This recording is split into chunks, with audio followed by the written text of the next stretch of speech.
Good afternoon, everybody. Thank you for joining us today. My name is Abdul Rahman. You could call me Abdul as short. My information is right here up here on the screen. I'm a certified professional trainer from the business school at the University of Toledo. I'm also a three-time recipient of an international award from Microsoft. It's called the Microsoft Most Valuable Professional Award in Consumer Security. The time I received this award, there was 125 people worldwide who have accomplished, who were able to accomplish this achievement, and I was lucky and honored to be one of those few people. I'm also a contributing author of the book Rootkits for Dummies. This book was published back in 2007.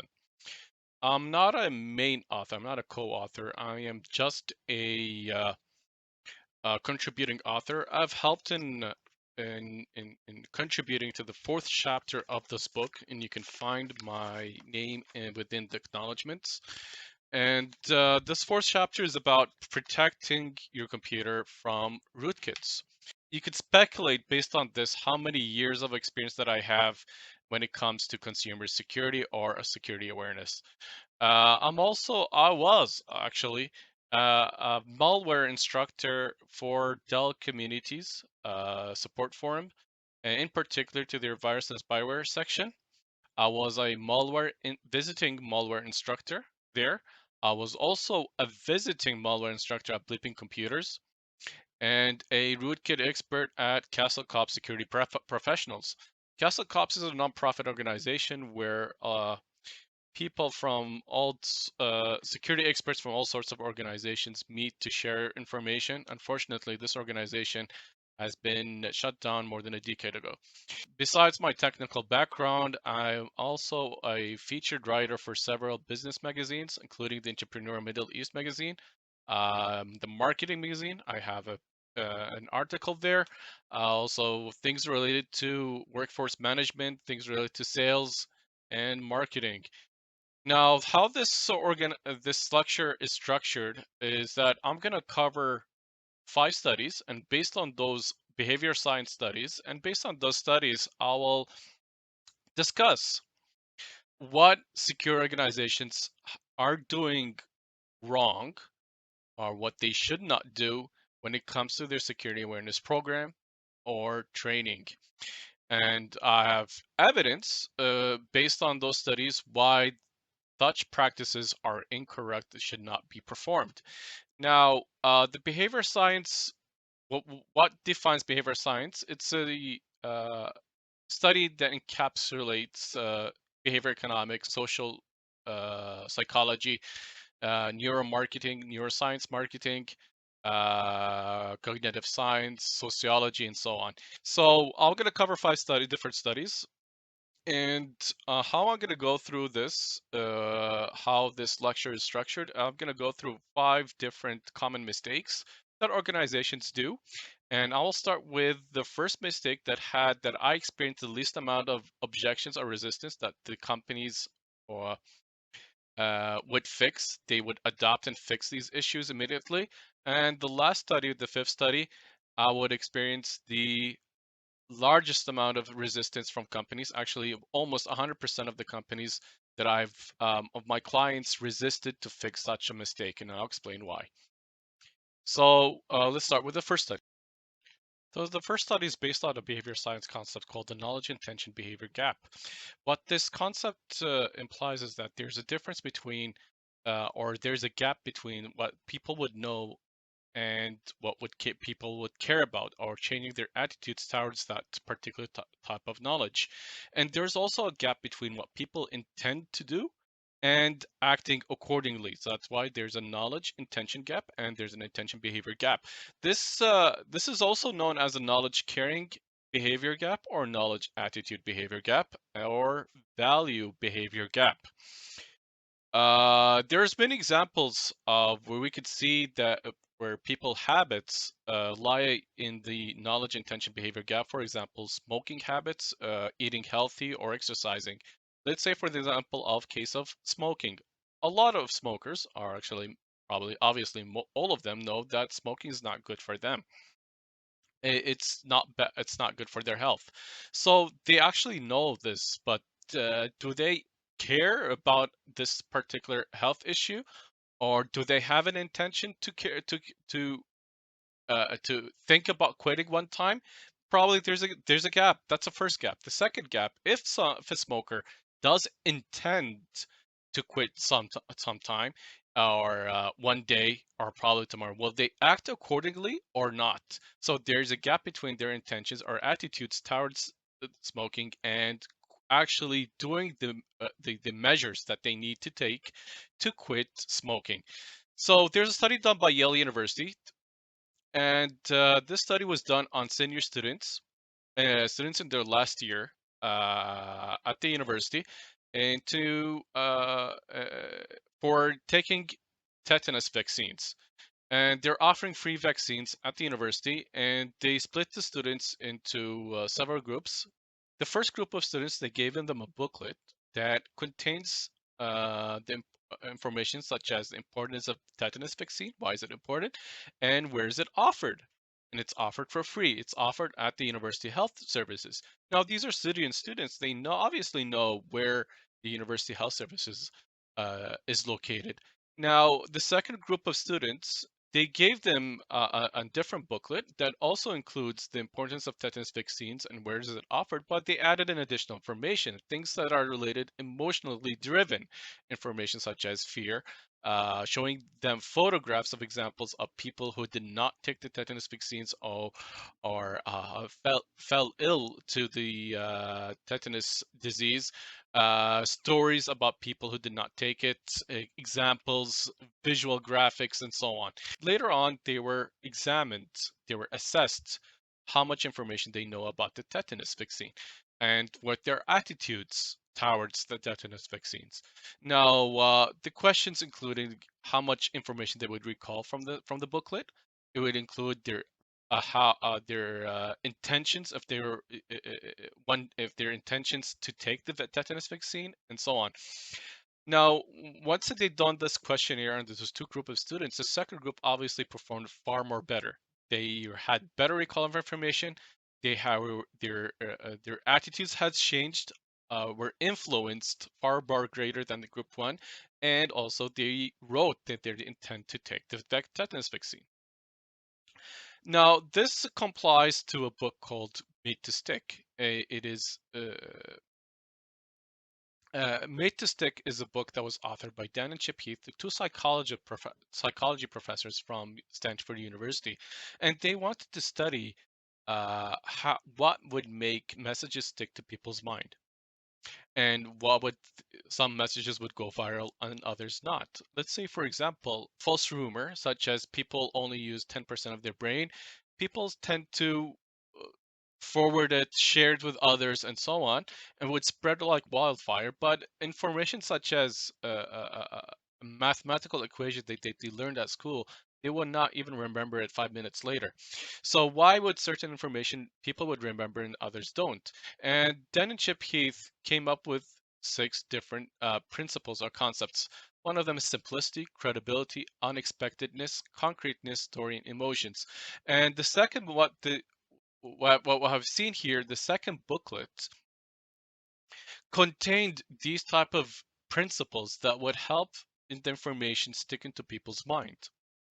So they made a follow-up study, and they observed or checked how many of the students from group 1 and group 2 actually did take the tetanus shot. So after 1 month later, they found out that the first group, only 3% of those students took the shot, took the vaccine.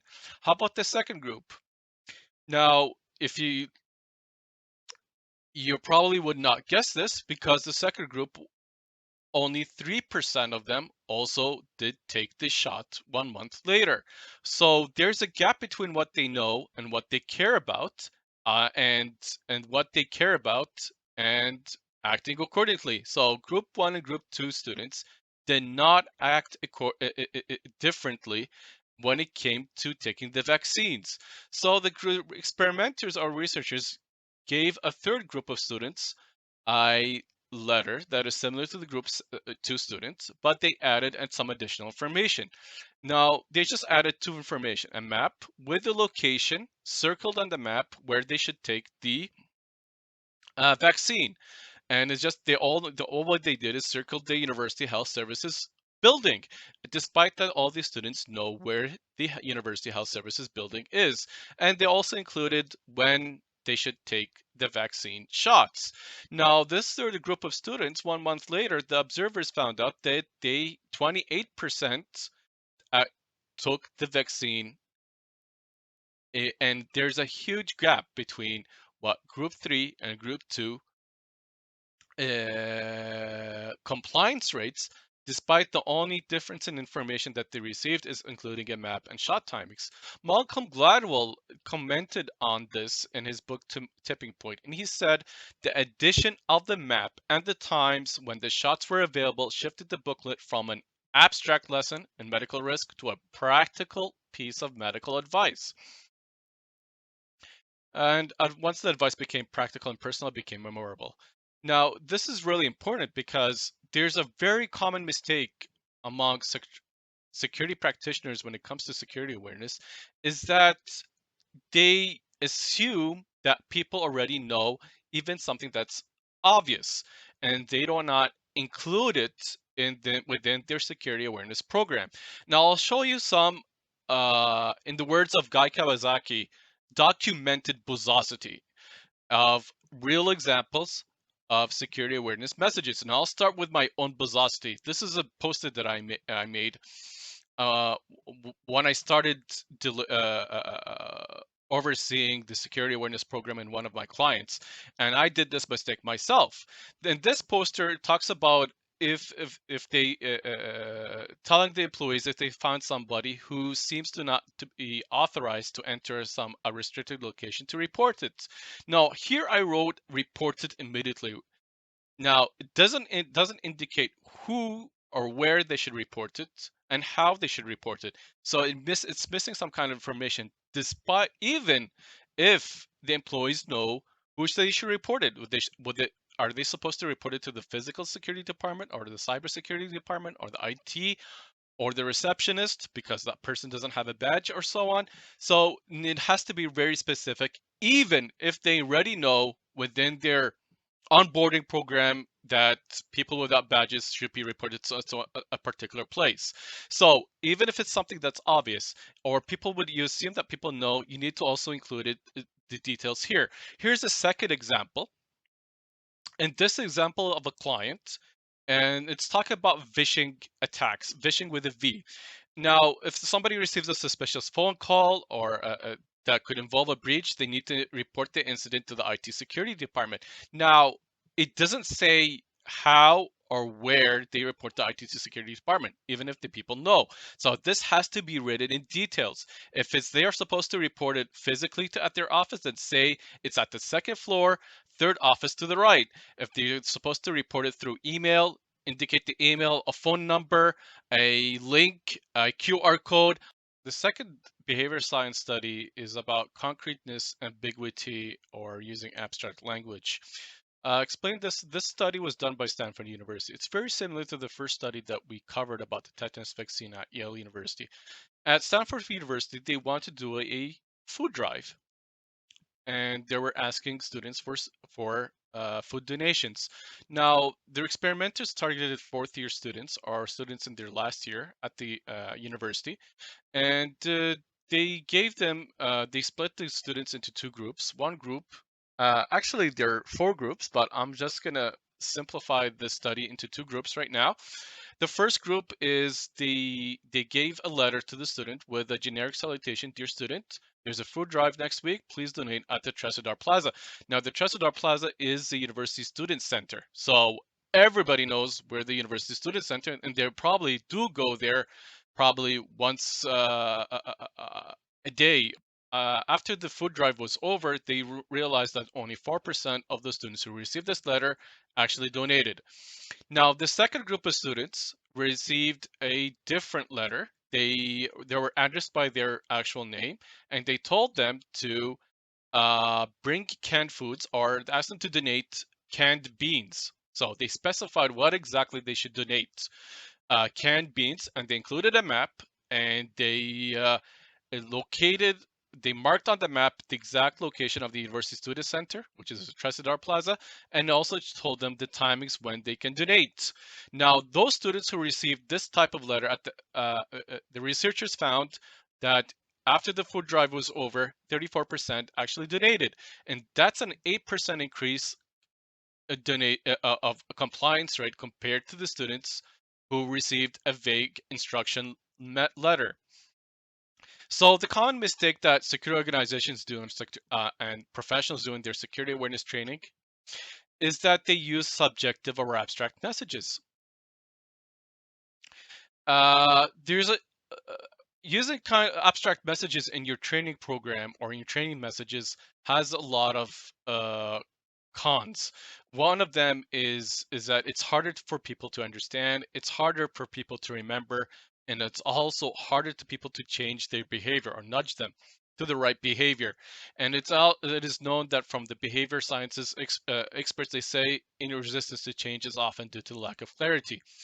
Dan and Chip Heath, who authored the book Switch, How to Change Things When Change is Hard, they have an entire chapter called Script the Critical Moves. And they say, I'll sum up this entire chapter in just a few words. If you want people to change, you must provide crystal clear direction. And when it comes to security awareness training, that means number one, give users specific actionable information that will guide them exactly what they should do. Another thing, you need to use concrete languages. Concrete language showing them examples, specific site, what they should do, what the name of the program they need to install, and so on.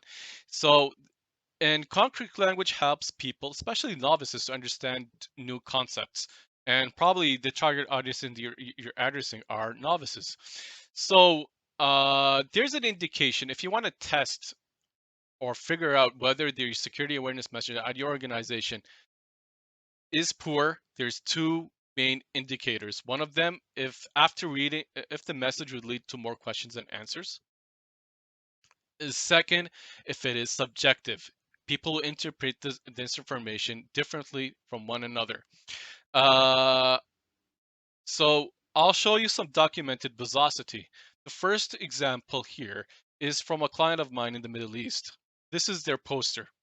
This is actually a printed poster that they have. And one of the advice that's on this poster, it says, only download software from sites you trust. Now, trust is subjective. What I trust or distrust is differs from one person to another.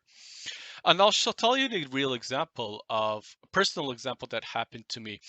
Back in 2005, when I first started learning about information security at work, uh, at that time, my younger sister was at high school, and I just learned about the dangers of peer-to-peer applications. Peer-to-peer applications were very popular at that time for file sharing, and two most popular applications at that time was Kazaa and LimeWire. Those two, actually, if you just install those two applications, you'll have a spyware on your computer without even you haven't yet even started downloading something. So I told to my sister, hey, you need to be careful about these using peer-to-peer applications in general, not only those two, and they're unsafe. And she looked at me completely baffled. What? That is so. I'm like the first person to ever tell her this. The entire school, she said the entire school is using this application. Y- I'm the odd one out. I'm the one who's missing out on life. I mean, if the entire school is using it, how is you all of a sudden saying that these applications are not safe? So her measurements of what's trustworthy and not or not is very different from my perspective or what I would know. So if I give her a message that sites from you trust, she's going to probably continue using Kazaa and LimeWire, assuming if it's still during that time, because it's very trustworthy. There's social proof, and everybody's using it. I haven't seen if I'm not using it, I'll be socially detached from her classmates at school. So this is something that is a bit very subjective. Here's another example. this is a security awareness done by the Department of Homeland Security, and let's take one of the messages that they have here. Think before you click. Now, assume that I'm extremely motivated and I need to learn more about this particular message. What do you mean by think before you click? So I go to CSIS.gov and I go through their detailed information. I'll see messages such as this. If it's a link you don't recognize, trust your instincts and think before you click. We all need to fight the fish. What do you mean by link you don't recognize? That's very that's going to lead to more questions and answers. Trust your instincts. What do you mean trust my instincts? It's very subjective. Now here I haven't, as a person, if I'm a person of bad habits who click on links impulsively, compulsively, then this is not going to help me in any way. And think before you click. If I'm not thinking, I'll be dead. So there's a test called the Grandma test, but this is something that I've taken uh, from digital marketing and content marketing. This is not something that I made up. This is that is used by content writers, advertisers, and they want to. It's one way to double check whether your messages would make sense in any way. So you ask somebody who's such as your grandma. What that means is somebody who is very different from the way you think. It could be somebody who is significantly different than you in age or in expertise. And now it doesn't necessarily mean you need to ask your grandma. You could ask your children, your grandchildren, or if you have a cousin who happens to be non-IT, such as he's a chef, ask him what they understand from the messages, your security awareness messages. So the first thing you need to do is ask these kind of people who are very significantly different than you are, by what did they understand from that message, and how would they act differently after they read your message. Now if your message says don't click on links you don't trust, and they respond to you, for example, like this: look, I don't trust the Nazi Republic. Assume that's a country that exists today. And so any links that comes from the geodomain of the Nazi Republic, I'm not going to click on it. That's very clear because I don't trust them, so I'm not going to click on them. But I received a very a message from such a sweet person. He's telling me I can download the latest movie for free. Let me just click on that. That guy, that person is very sweet.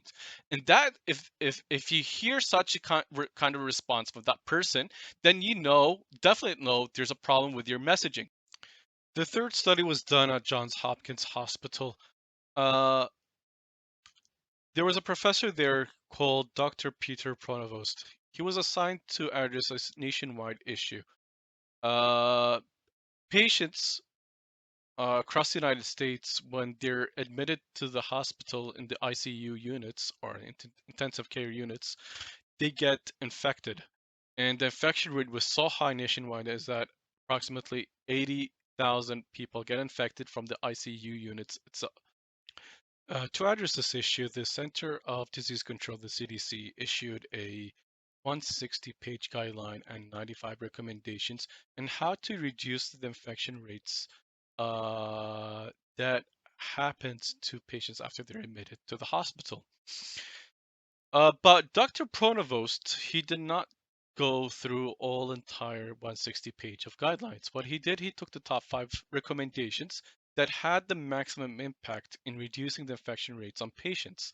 And he took the top five recommendations, he compiled them into a palm thighs handout, and he gave it out to all the doctors and nurses and asking them just follow these 5-step checklist or 5-step intervention before you handle a patient, before you're injecting a patient with a needle or an IV line, and so on. And these 5 recommendations are very basic, such as washing hands with soap and water before handling the patient. So once he did this, the infection rates actually went down at Johns Hopkins Hospital. So he wanted to investigate through other hospitals within the states. He started with 85% of the hospitals in Michigan State. And he implemented this five-step intervention, and he observed the infection rates after 18 months, after a year and a half. And he realized that this five step of this only five recommendations, simple recommendations, saved $175 million in costs of due to preventive costs due to infection rates, and 1,500 lives within those a year and a half period. So this comes up there with the third most common mistake that security professionals do in their security awareness program, organizations do, is that they overwhelm their their employees or the staff of the company with a long list of recommendations that they need to do. So to reduce the amount of recommendations or not to bore your employees with a lot of security awareness tips or what they should do or should not do is to focus on what is important. And there's two ways to do so. The first way is to ignore what can be automated and focus what cannot be controlled. In other words, to explain this, I'm gonna quote Perry Carpenter, the author of Transformational Security Awareness. I really do recommend that everyone read this book.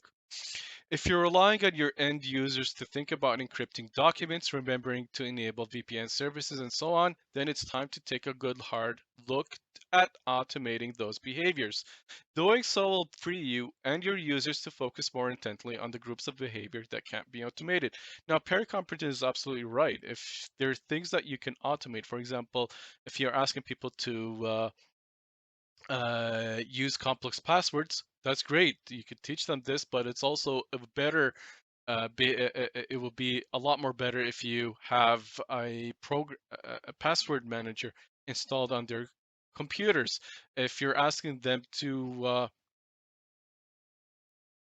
enable multi-factor authentication, then have this automatically enabled on whichever services that you're using, productivity services that you're using within your business, and so on. If you're, as he mentioned, encrypting documents, VPN services, all of these are available. There are software solutions that automatically would do this for them. For example, I created a new file, I'm saving it in a particular folder.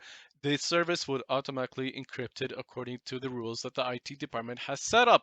So there are a lot of things that can be automated. Now, there's things that you cannot automate and you definitely need to teach. That is no doubt about it. For example, phishing emails. Phishing emails will bypass your security filters one way or another, so definitely they need to learn about this. Another thing is clean disk policy. There's no one is going to go after each employee and remove the sticky notes off their computers that contains their passwords. So there are definitely things that the employees need to do and cannot be automated, and there's a lot of things that can be automated.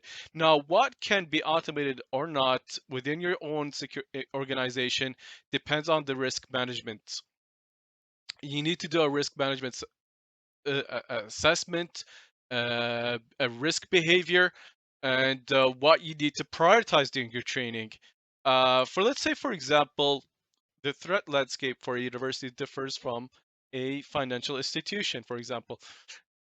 The threats in a educational institution, probably most of the threats will come internally from students who would want to break into the system to determine the questions or answers for an upcoming exam or to know their grades. But for a financial institution, probably they'll be more concerned about the threats coming externally rather than internally. It really depends upon your in the industry that you're in, depends on your organization and what risks that you're experiencing. The second way that would help you to reduce the amount of information that you're going to cover in your security awareness training and focus on what is important is to omit anything that is nice to know but useless information. To explain what is this, let's say, for example, you need to go to a doctor because of a disease that you have. And the doctor will probably tell you two things: what medication you need to take, and how to take this, how long you need to take the medication. And second, any type of prevention methods that you need to undergo to prevent the disease from coming back again. Now, these are the two main information that you need to know. And if you follow those two information, you'll become as healthy as a doctor himself. Now, the doctor doesn't go around getting so excited and explaining to you everything he has learned from medical school. He's not going to teach you details about molecular biology or human anatomy. You don't see the doctors doing so. Despite that, these information are nice to know, absolutely, but they will not help you at this current moment to become a healthier person or a person who is as healthy as doctors can be. The reason I'm bringing this up because although I see a lot of security professionals, they get so excited about sharing the information that they learn through a course that they've taken or a certificate or some training program they have or a book they have read. Now, this is definitely not the way to uh, get people engaged with your security awareness training. I'll show you some examples of documented bossosity. This is a booklet that was distributed at one of my clients to thousands of employees about security awareness. And I had to, now you can see in this booklet, there includes information that is nice to know, but absolutely is not going to help them in any way. It doesn't there's no way by reading this information, understanding it completely, is going to make them a better secure person at their company. It's just nice to know information. It includes things such as the CIA triangle. I have no idea how the CIA triangle will help them in any way to become a better, to browse the internet a lot more safer. This is, even if I do see the CIA triangle in a technical book, then I absolutely definitely I would know, I would have a negative impression about the author, and believe that that author doesn't know what he's talking about because the CI triangle is more about pop culture security rather than something that is based on research or empirical studies. The fourth study was done at Harvard University in order to study how the experimenters can influence and persuade people's behavior. This study was done at an office setting where people are waiting in line for the photocopier machine. Now, this is back in 1979 when uh, sharing files wasn't that easy done digitally. So if I want to share a file, I need to go to the photocopy machine, and there's a long queues at the photocopy machine because a lot of people need to copy files. So the researchers wanted to experiment uh, if whether a person can skip the line and ask to use the photocopier without waiting in line. So they sent out an experimenter, and the experimenter went to a group of people and asked them, "May I use the Xerox machine right away?" And 60% actually agreed that that person can use the Xerox machine without waiting in line. Now, the experimenter uses a different phrasing. He added a more rational reason. So in that case, the experimenter said, "May I use a Xerox machine because I'm in a rush?" So he added a valid reason. In this case, the compliance rate increased from 60% to 94%. 94% of the people agreed that that experimenter can use a photocopier machine. Now, the researchers were speculating that the word because is a magical word. It is the mere existence of the word because can influence people's behavior. So they wanted to use another wording with the word because, but they just wanted to fill in the gaps. May I use the Xerox machine because, and say something, just fill up the to they wanted to end the sentence, so they added something meaningless because I have to make copies. And when they asked this, made this request with a meaningless reason, 93% of the people complied. But here's a caveat. The caveat is that this request was made for 5 copies only. That means it's a small request, something that's not going to take too much time. But what happens if the requester is asking to do something that would take a lot more time, such as 20 copies, and it will take a little bit of effort. People are gonna wait a lot for such a task to complete. So in the first set of experiment, when the experimenter said, "May I use a Xerox machine?" 24% of the people complied, agreed with to do 20 copies. But if the experimenter gave a valid reason why he needs to do photocopy 20 to do 20 copies, the compliance rate doubled to 48%. So what would happen if the experimenter gave a meaningless reason for something that would take a long time?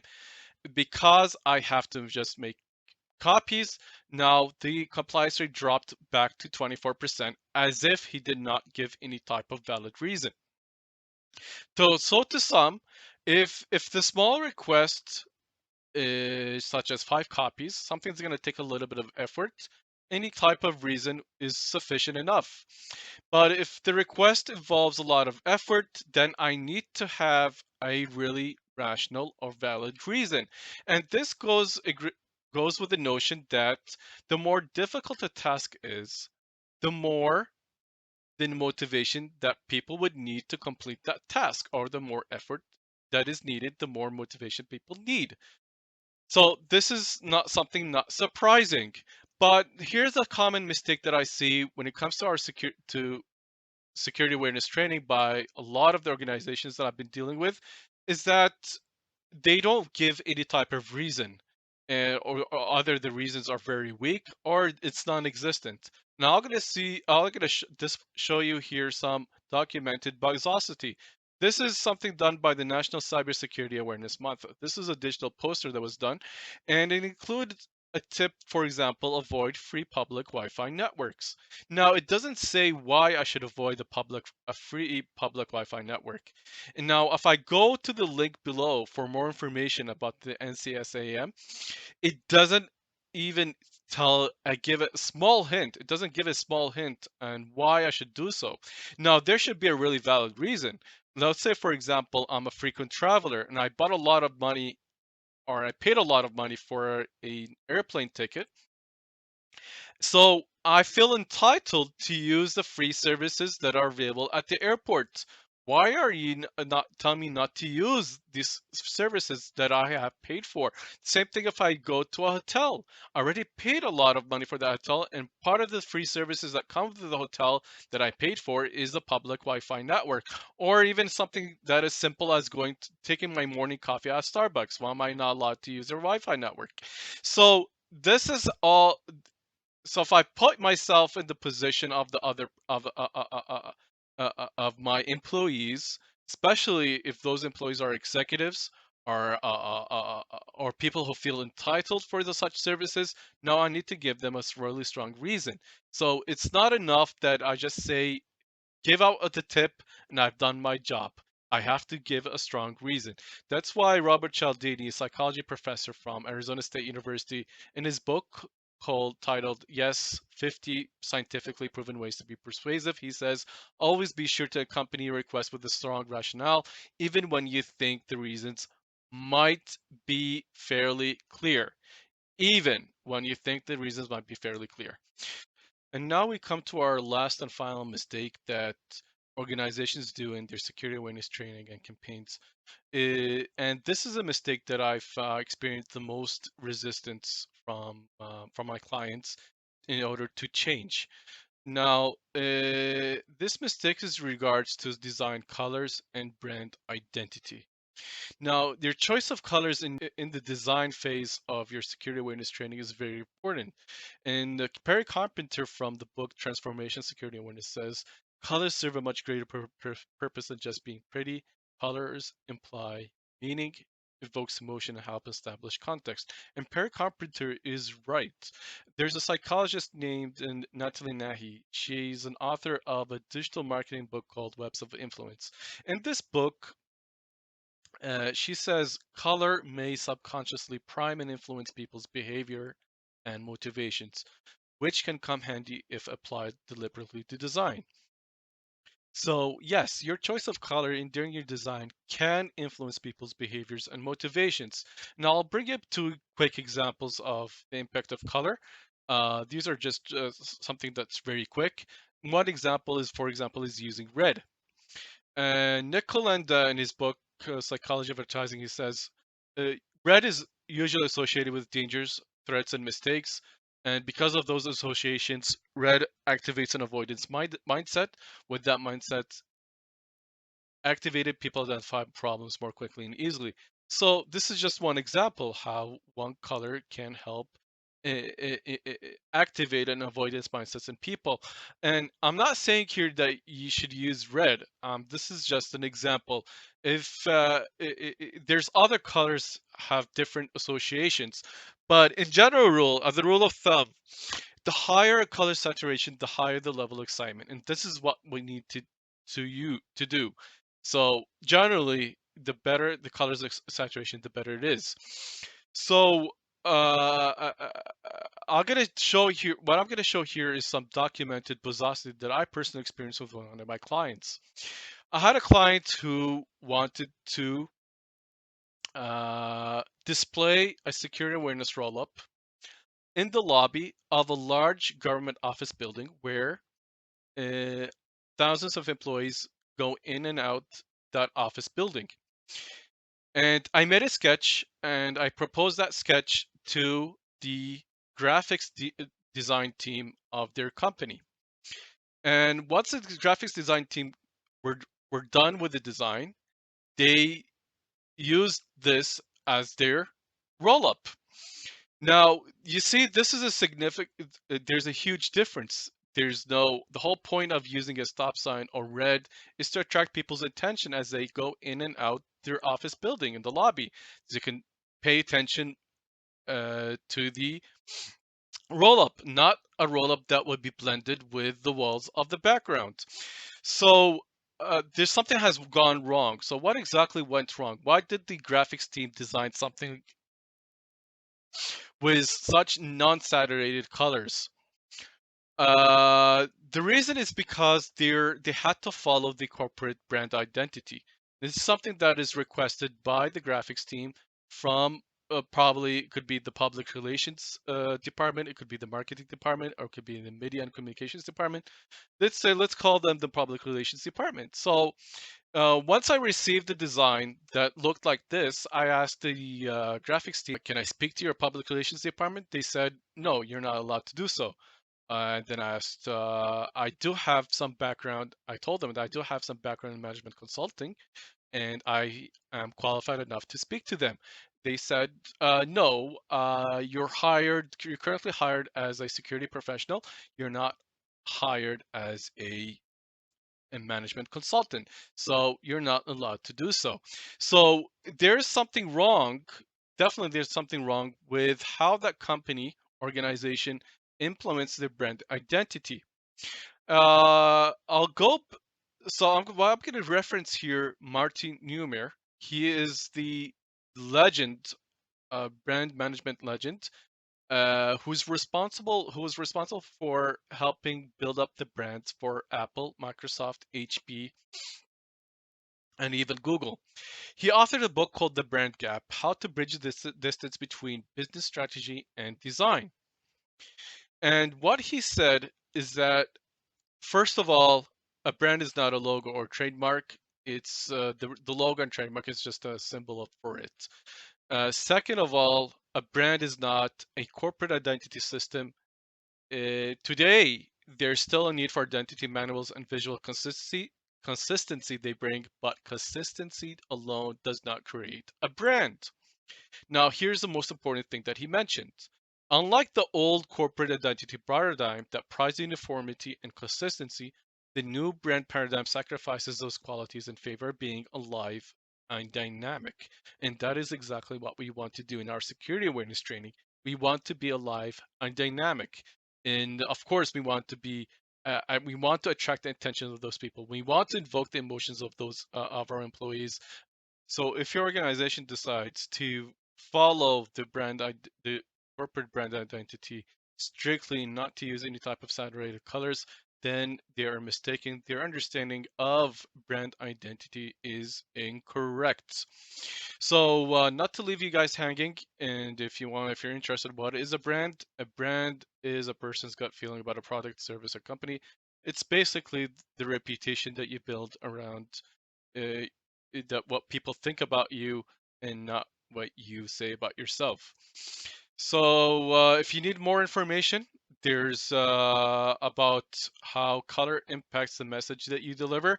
I highly recommend the book called Psychology of Color by Nick Kolenda. So in conclusion, I'd like to wrap up with a digital poster that has been circulating throughout LinkedIn lately. This poster was published by a government in mid-Asia, and these are the type of messages that they're delivering to their target audience. Let's say, for example, be careful what you click. How how do I become careful? What should be careful about? Another message says monitoring your accounts for any suspicious activity. What defines suspicious activity? So if I open my account right now, how do I know this is suspicious or not? Only install apps and software from trusted sources. What are these trusted sources? It's not defined here. Verify with whom you are interacting online. Uh, how do I verify the person that I'm interacting with? And so on. All these type of messages, unfortunately, would not help in nudging your employees towards the right behavior. In fact, it may have a negative effect on your security awareness training uh, because of the negative impressions that people would have of your IT security team. To wrap up, rather than thinking about how we would deliver our security awareness messages or the methodology of conveying or communicating our awareness messages, what is more important is to rethink how our security awareness messages are worded, how it is designed, what interventions are we asking employees to correct or implement. This brings us to the end of the presentation. I hope this is worth of your time. I would welcome any questions or comments. You can reach me by LinkedIn or and send me a direct message, or you can reach me by email or by phone number. Thank you for joining us today, and I hope you enjoy your day.